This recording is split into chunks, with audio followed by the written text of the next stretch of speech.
Comme mon robot est en panne, j'ai celui-ci qui marche très bien, mais je vais faire comme vous à la maison, comme ceux qui n'ont pas forcément de robot. Allez, je mets dans le saladier le lait tiède et je dépose ma levure fraîche boulangère. On va l'émietter. Avec ma cuillère en bois, je mélange. Alors une fois que c'est bien mélangé, on va venir ici rajouter le sucre vanillé avec le sucre. On va mélanger pour dissoudre le tout. Ensuite, on va continuer avec l'œuf. Alors vous pouvez toujours le battre en omelette pour faciliter son incorporation. Alors une fois que c'est fait, on va venir ici rajouter le beurre fondu.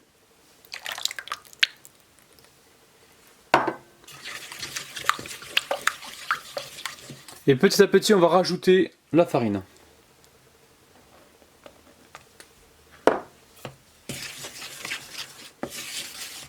Je pense que je vais la tamiser quand même. Ça va éviter de former des grumeaux, je pense. Parce que généralement, cette recette, je la fais au robot. Et au robot, c'est vrai qu'il n'y a pas besoin de tamiser parce que la pression, elle est assez forte. Donc là, normalement, ça devrait le faire. Donc là, je mélange pour obtenir une pâte dans un premier temps.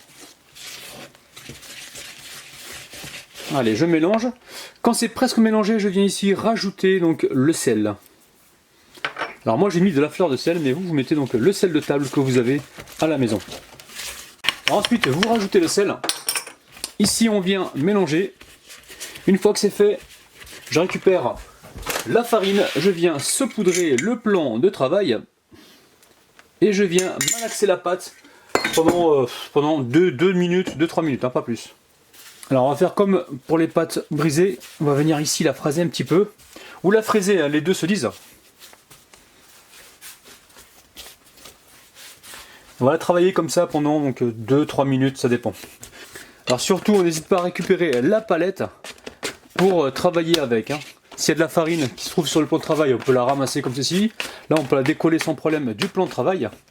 Et là, le but du jeu, c'est de la travailler comme ceci. Alors les amis, vous remarquerez, la pâte, elle colle un petit peu, c'est tout à fait normal. Donc à ce stade-là, c'est pas la peine de rajouter toujours plus de farine, sinon vous allez vous retrouver avec une pâte à pain, c'est pas du tout ce qu'on recherche.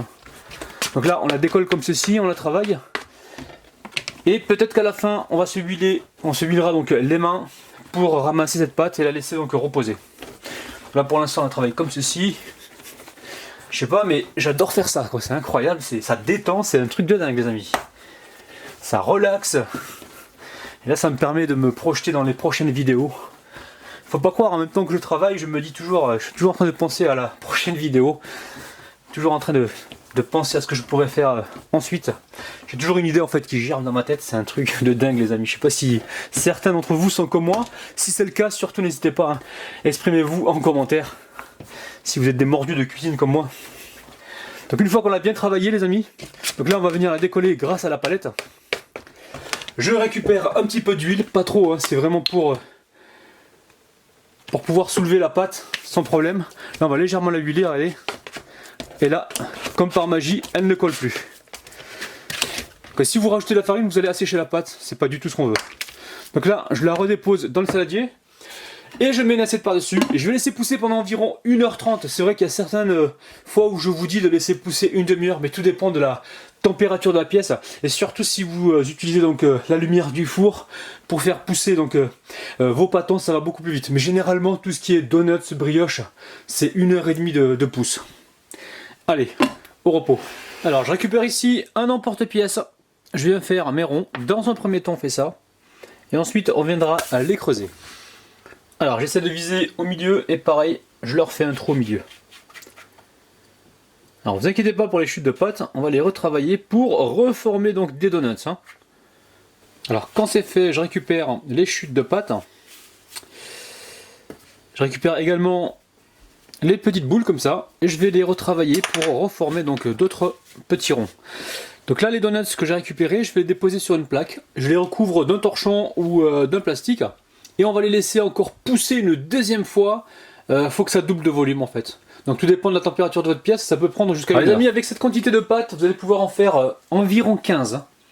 Donc là je vais les recouvrir d'un torchon ou d'un plastique et je les laisse pousser, donc je vais me répéter encore une fois, 1 heure maximum.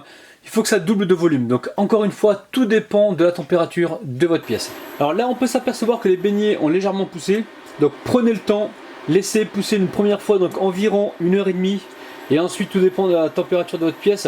Pour la deuxième pousse ça peut aller jusqu'à 1 heure voire 1h10, il faut vraiment que ça double de volume pour avoir donc un bon résultat. Alors ici j'ai mis l'huile à préchauffer, donc à 165 degrés environ. Je prends mon donut et je le mets à cuire tout de suite. Alors une huile pas trop chaude les amis, donc là on est à environ 165 degrés. Si c'est trop chaud, ce qui va se passer c'est que ça va cuire sur l'extérieur et pas sur l'intérieur. Donc on les prend délicatement et on les pose dans l'huile. Alors on regarde bien dessous, dès que ça commence à prendre une légère coloration, on les retourne. Allez, maintenant qu'ils sont cuits, on va pouvoir les égoutter directement dans une petite passoire. Alors très important, vous les laissez cuire 4 minutes environ pour que ce soit bien cuit à l'intérieur.